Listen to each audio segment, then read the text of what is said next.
Hello everybody, welcome to my channel. My name is Rachel. I hope everybody's doing well. I hope everybody had a good Thanksgiving. Today we're doing Tale of Two Cities, chapter 32, Hand at Cards. So we will begin. Maybe? Chapter 8, A Hand at Cards. Happily unconscious of the new calamity at home, Miss Pross threaded her way along the narrow streets and crossed the river by the bridge of the Pont Neuf, reckoning in her mind the number of indispensable purchases she had to make. Mr. Cruncher, with the basket, walked at her side. They both looked to the right and to the left into most of the shops they passed, had a wary eye for all gregarious assemblages of people, and turned out of their road to avoid any very excited group of talkers. It was a raw evening, and the misty river, blurred to the eye with blazing lights, and to the ear with harsh noises, showed where the barges were stationed, in which the smiths worked, making guns for the army of the Republic. Woe to the man who played tricks with that army, or got undeserved promotion in it. Better for him that his beard had never grown, for the national razor shaved him close. Having purchased a few small articles of grocery and a measure of oil for the lamp, Miss Pross bethought herself of the wine they wanted. After peeping into several wine shops, she stopped at the sign of the Good Republic and Brutus of Antiquity, not far from the National Palace, once and twice the Tuileries, but the aspect of things rather took their fancy. It had a quieter look than any other place of the same description they had passed, and though red with patriotic caps, was not so red as the rest. Sounding Mr. Cruncher, and finding him of her opinion, Miss Pross resorted to the Good Republic and Brutus of Antiquity, attended by her cavalier. Slightly observant of the smoky lights, of the people, pipe in mouth, playing with limp cards and yellow dominoes, of the one bare-breasted, bare-armed, soot-begrimed workman reading a journal aloud, and of the others listening to him, of the weapons worn or laid aside to be resumed, of the 2 or 3 customers fallen forward asleep, who in the popular, high-shouldered, shaggy black spencer looked in that attitude like slumbering bears or dogs. The 2 outlandish customers approached the counter and showed what they wanted. As their wine was measuring out, a man parted from another man in a corner and rose to depart. In going, he had to face Miss Pross. No sooner did he face her than Miss Pross uttered a scream and clapped her hands. In a moment, the whole company was on their feet. That somebody was assassinated by somebody vindicating a difference of opinion was the likeliest occurrence. Everybody looked to see somebody fall, but only saw a man and woman standing staring at each other, the man with all the outward aspect of a Frenchman and a thorough Republican, the woman evidently English. What was said in this disappointing anticlimax by the disciples of the Good Republican Brutus of Antiquity, except that it was something very voluble and loud, would have been as so much Hebrew or Chaldean to Miss Pross and her protector, though they had been all ears. But they had no ears for anything in their surprise, for it must be recorded that not only was Miss Pross lost in amazement and agitation, but Mr. Cruncher, though it seemed on his own separate and individual account, was in a state of the greatest wonder. "What is the matter?" said the man who had caused Miss Pross to scream, speaking in a vexed, abrupt voice, though in a low tone and in English. "Oh, Solomon, Solomon!" cried Miss Pross, clapping her hands again. "After not setting eyes upon you or hearing of you for so long a time, do I find you here?" "Don't call me Solomon. Do you want to be the death of me?" asked the man in a furtive, frightened way. "Brother, brother!" cried Miss Pross, bursting into tears. "Have I ever been so hard with you that you ask me such a cruel question?" "Then hold your meddlesome tongue," said Solomon, "and come out if you want to speak to me. Pay for your wine and come out. Who's this man?" Miss Pross, shaking her loving and dejected head at her by no means affectionate brother, said through her tears, "Mr. Cruncher." "Let him come out too," said Solomon. "Does he think me a ghost?" Apparently Mr. Cruncher did, to judge from his looks. He said not a word, however, and Miss Pross, exploring the depths of her reticule through her tears with great difficulty, paid for the wine. As she did so, Solomon turned to the followers of the good Republican Brutus of antiquity, and offered a few words of explanation in the French language, which caused them all to relapse into their former places and pursuits. "Now," said Solomon, stopping at the dark street corner, "what do you want?" "How dreadfully unkind in a brother nothing has ever turned my love away from," cried Miss Pross, "to give me such a greeting and show me no affection." "There, confound it, there," said Solomon, making a dab at Miss Pross's lips with his own. "Now, are you content?" Miss Pross only shook her head and wept in silence. "If you expect me to be surprised," said her brother Solomon, "I am not surprised. I knew you were here. I know of most people who are here. If you really don't want to endanger my existence, which I half believe you do, go your ways as soon as possible, and let me go mine. I am busy. I am an official." "My English brother Solomon," mourned Miss Pross, casting up her tear-fraught eyes, "that had the makings in him of one of the best and greatest men in his native country, an official among foreigners, and such foreigners. I would almost sooner have seen the dear boy lying in his—" "I said so," cried her brother, interrupting. "I knew it. You want to be the death of me. I shall be rendered suspected by my own sister, just as I'm getting on." "The gracious and merciful heavens forbid," cried Miss Pross. "Far rather would I never see you again, dear Solomon, though I have ever loved you truly and ever shall. Say but one affectionate word to me, and tell me there is nothing angry or estranged between us, and I will detain you no longer." Good Miss Pross, as if the estrangement between them had come of any culpability of hers, as if Mr. Lorry had not known it for a fact, years ago, in the quiet corner in Soho, that this precious brother had spent her money and left her. He was saying the affectionate word, however, with a far more grudging condescension and patronage than he could have shown if their relative merits and positions had been reversed, which is invariably the case all the world over, when Mr. Cruncher, touching him on the shoulder, hoarsely and unexpectedly, interposed with the following singular question. "I say, might I ask the favour as to whether your name is John Solomon or Solomon John?" The official turned towards him with sudden distrust. He had not previously uttered a word. "Come," said Mr. Cruncher, "speak out, you know," which, by the way, was more than he could do himself. "John Solomon or Solomon John? She calls you Solomon, and she must know, being your sister. And I know you're John, you know. Which of the two goes first? And regarding that name Frost, likewise. That weren't your name over the water." "What do you mean?" "Well, I don't know all I mean, 'cause I can't call to mind what your name was over the water." "No?" "No, but I swear it was a name of 2 syllables. "Indeed?" "Yeah, t'other one was 1 syllable. I know you. You was a spy witness at the Bailey. What in the name of the Father of Lies, own father to yourself, was you called at that time?" "Barsad," said another voice, striking in. "That's the name for £1,000, cried Jerry. The speaker who struck in was Sidney Carton. He had his hands behind him, under the skirts of his riding coat, and he stood at Mr. Cruncher's elbow as negligently as he might have stood at the Old Bailey itself. "Don't be alarmed, my dear Miss Pross.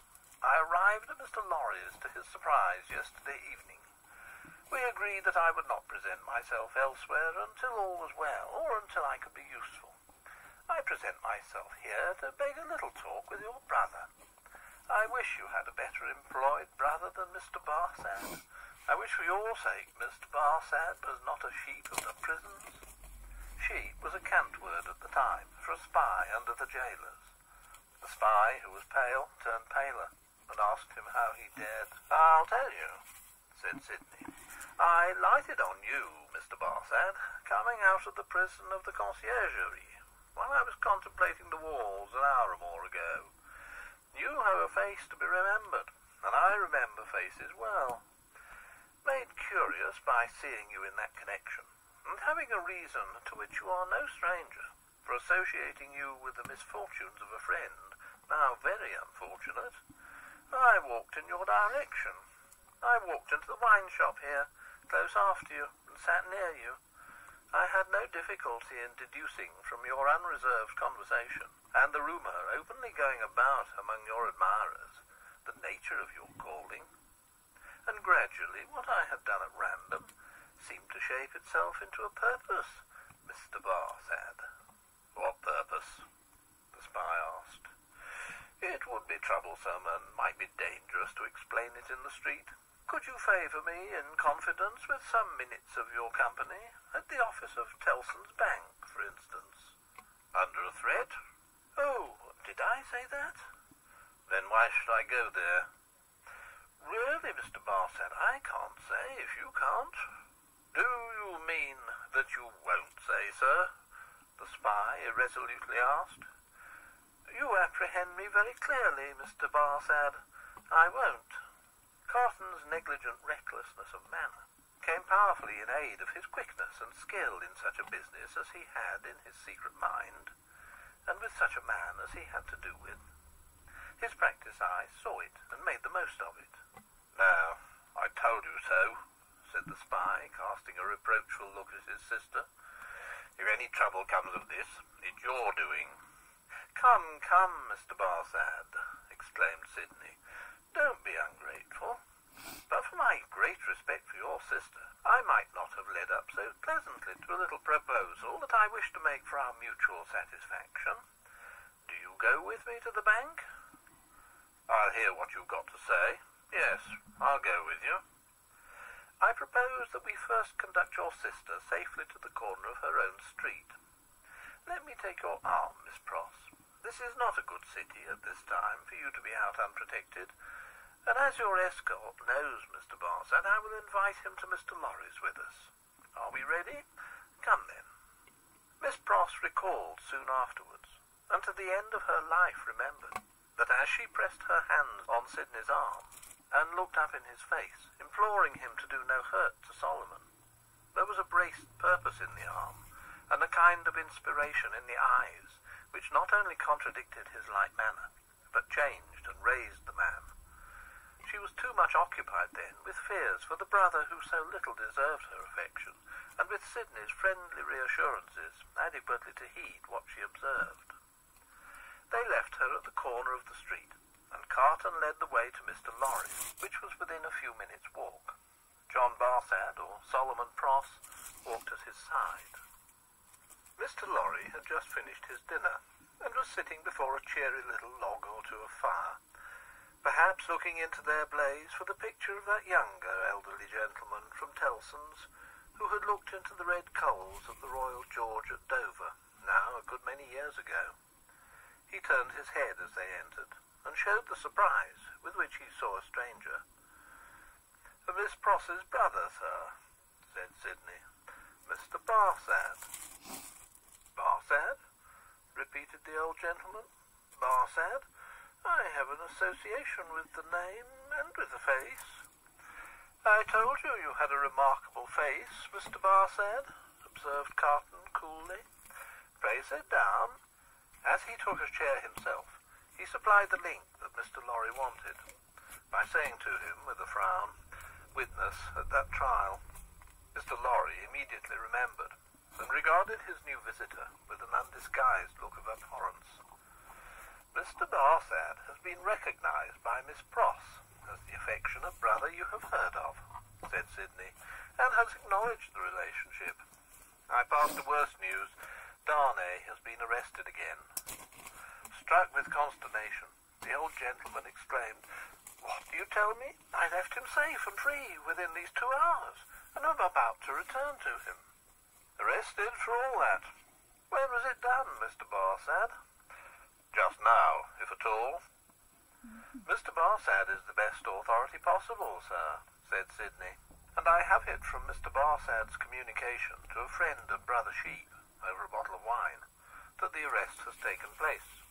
He left the messengers at the gate and saw them admitted by the porter. There is no earthly doubt that he is retaken." Mr. Lorry's business eye read in the speaker's face that it was loss of time to dwell upon the point. Confused but sensible that something might depend on his presence of mind, he commanded himself and was silently attentive. "Now I trust," said Sidney to him, "that the name and influence of Dr. Manette may stand him in as good stead tomorrow. You said it would be before the tribunal again tomorrow, Mr. Barsad?" "Yes, I believe so." "In as good stead tomorrow as today. But it may not be so. I own to you I am shaken, Mr. Lorry, by Dr. Manette's not having had the power to prevent this arrest." "He may not have known of it beforehand," said Mr. Lorry.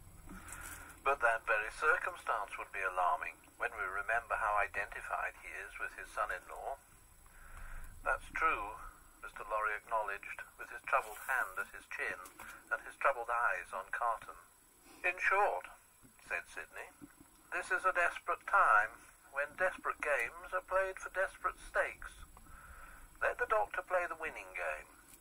I will play the losing one. No man's life here is worth purchase. Anyone carried home by the people today may be condemned tomorrow. Now, the stake I have resolved to play for, in case of the worst, is a friend in the conciergerie. And the friend I purpose to myself to win is Mr. Barsad." "You need to have good cards, sir," said the spy. "I'll run them over. I'll see what I hold. Mr. Lorry, you know what a brute I am. I wish you'd give me a little brandy." It was put before him, and he drank off a glassful, drank off another glassful, pushed the bottle thoughtfully away. "Mr. Barsad," he went on, in the tone of one who really was looking over a hand at cards. "Sheep of the prisons, emissary of Republican committees, now turnkey, now prisoner, always spy and secret informer. So much the more valuable here for being English, that an Englishman is less open to suspicion of subordination in these characters than a Frenchman. Represents himself to his employers under a false name. That's a very good card. Mr. Barsad, now in the employ of the Republican French government, was formerly in the employ of the aristocratic English government, the enemy of France and freedom. That's an excellent card. Inference clear as day in this region of suspicion that Mr. Barsad, still in the pay of the aristocratic English government, is the spy of Pitt, the treacherous foe of the Republic crouching in its bosom, the English traitor and agent of all mischief, so much spoken of and so difficult to find. That's a card not to be beaten. Have you followed my hand, Mr. Barsad?" "Not to understand your play," returned the spy, somewhat uneasily. "I play my ace. Denunciation of Mr. Barsad to the nearest section committee. Look over your hand, Mr. Barsad, and see what you have. Don't hurry." He drew the bottle near, poured out another glassful of brandy, and drank it off. He saw that the spy was fearful of him drinking himself into a fit state for the immediate denunciation of him. Seeing it, he poured out and drank another glassful. "Look over your hand carefully, Mr. Barsad. Take time." It was a poorer hand than he suspected. Mr. Barsad saw losing cards in it that Sidney Carton knew nothing of. Thrown out of his honourable employment in England through too much unsuccessful hard swearing there, not because he was not wanted there. Our English reasons for vaunting our superiority to secrecy and spies are of very modern date. He knew that he had crossed the Channel and accepted service in France, first as a tempter and an eavesdropper among his own countrymen there, gradually as a tempter and an eavesdropper among the natives. He knew that under the overthrown government he had been a spy upon Saint-Antoine and Defarge's wine shop, had received from the watchful police such heads of information concerning Dr. Manette's imprisonment, release, and history as should serve him for an introduction to familiar conversation with the Defarges, and tried them on Madame Defarge, and had broken down with them signally. He always remembered with fear and trembling that terrible woman had knitted when he talked with her, and had looked ominously at him as her fingers moved. He had since seen her in the section of Saint-Antoine over and over again produce her knitting painted registers and denounce people whose lives the guillotine then surely swallowed up. He knew, as everyone employed as he was did, that he was never safe, that flight was impossible, that he was tied fast under the shadow of the axe, and that in spite of his utmost tergiversation and treachery in furtherance of the reigning terror, a word might bring it down upon him. Once denounced and on such grave grounds as had just now been suggested to his mind, he foresaw that the dreadful woman, of whose unrelenting character he had seen many proofs, would produce against him that fatal register, and would quash his last chance of life. Besides that all secret men are men soon terrified, here were surely cards enough of one black suit to justify the holder in growing rather livid as he turned them over. "You scarcely seem to like your hand," said Sidney, with the greatest composure. "Do you play?" "I think, sir," said the spy, in the meanest manner, as he turned to Mr. Lorry, "I may appeal to a gentleman of your years and benevolence to put it to this other gentleman, so much your junior, whether he can under any circumstances reconcile it to his station to play that ace of which he has spoken. I admit that I am a spy, and that it is considered a discreditable station, though it must be filled by somebody. But this gentleman is no spy, and why should he so demean himself as to make himself one?" "I play my ace, Mr. Barsad," said Carton, taking the answer on himself and looking at his watch, "without any scruple, in a very few minutes." "I should have hoped, gentlemen both," said the spy, always striving to hook Mr. Lorry into the discussion, "that your respect for my sister—" "I could not better testify my respect for your sister than by finally relieving her of her brother," said Sidney Carton. "You think not, sir? I have thoroughly made up my mind about it."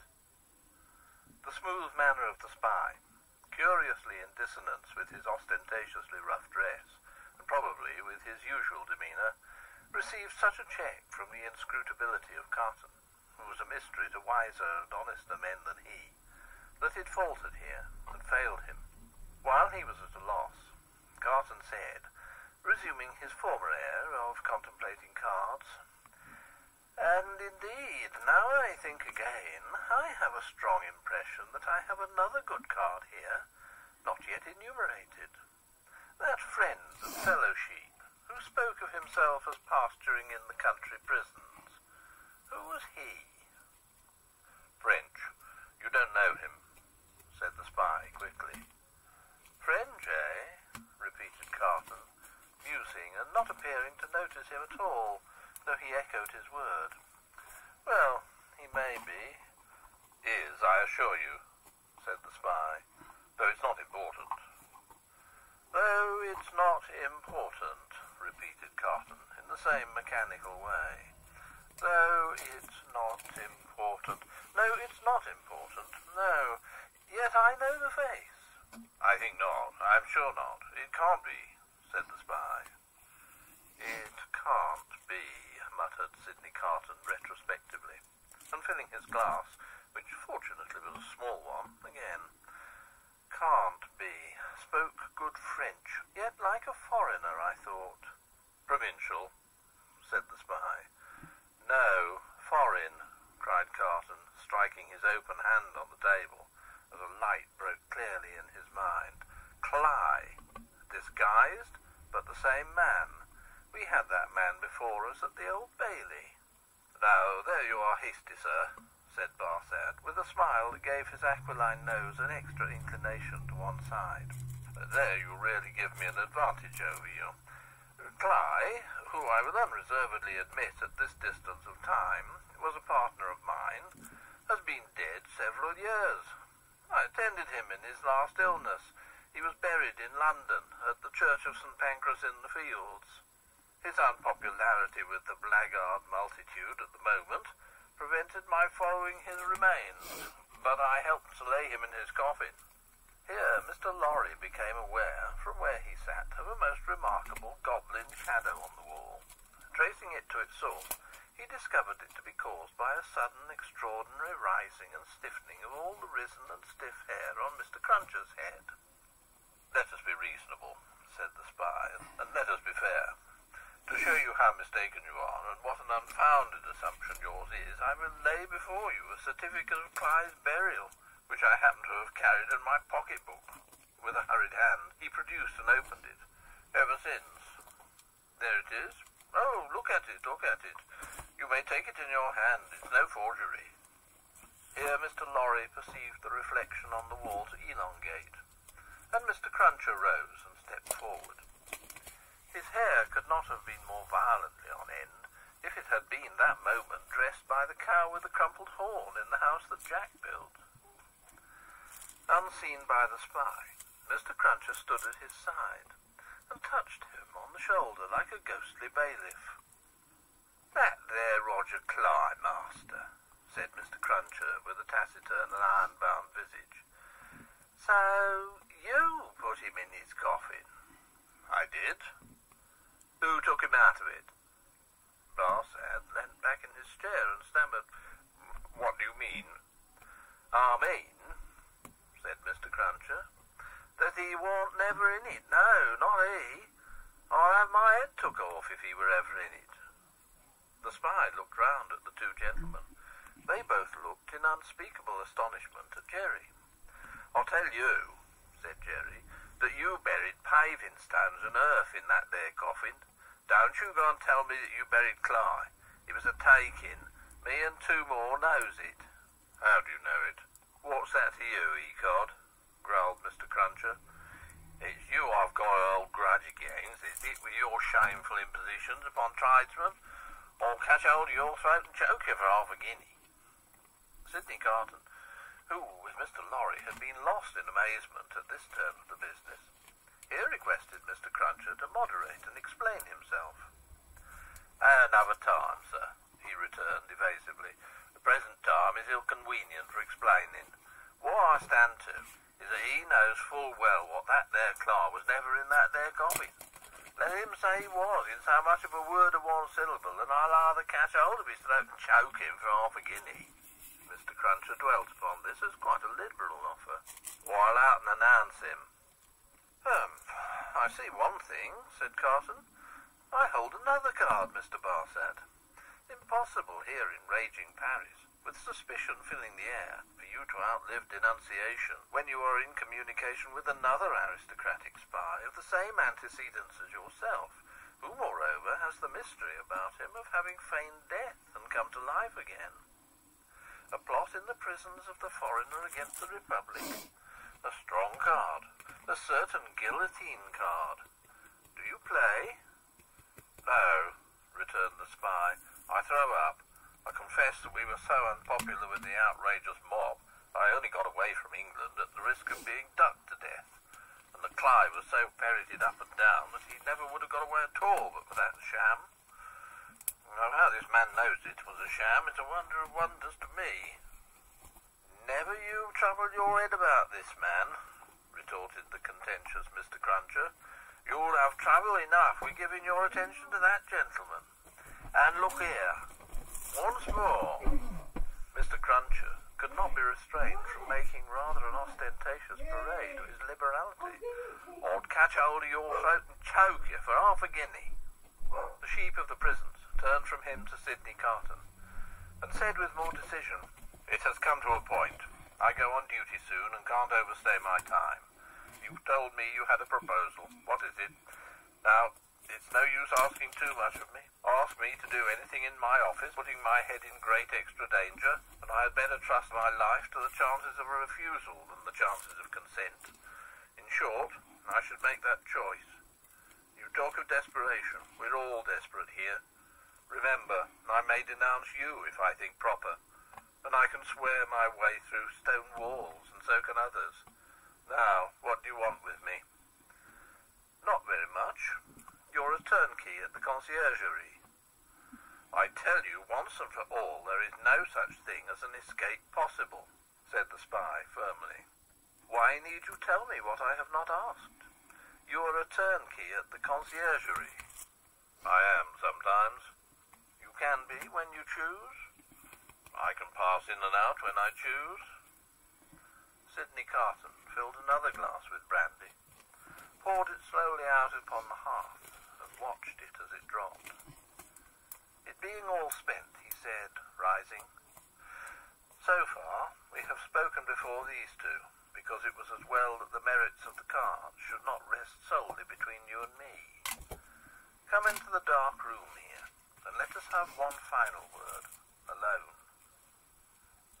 End of Book 3, Chapter 8. Actually, I'm doing a different way. It's chapter 32. I had to get up. My husband did not know I was taping, and he was hollering to me. I know I'm late because of Thanksgiving and everything, so I wanted to get this out on Sunday. Hopefully we go back to my regular Fridays. So I hope everybody is doing well, and I'll see you next week. Thank you for watching.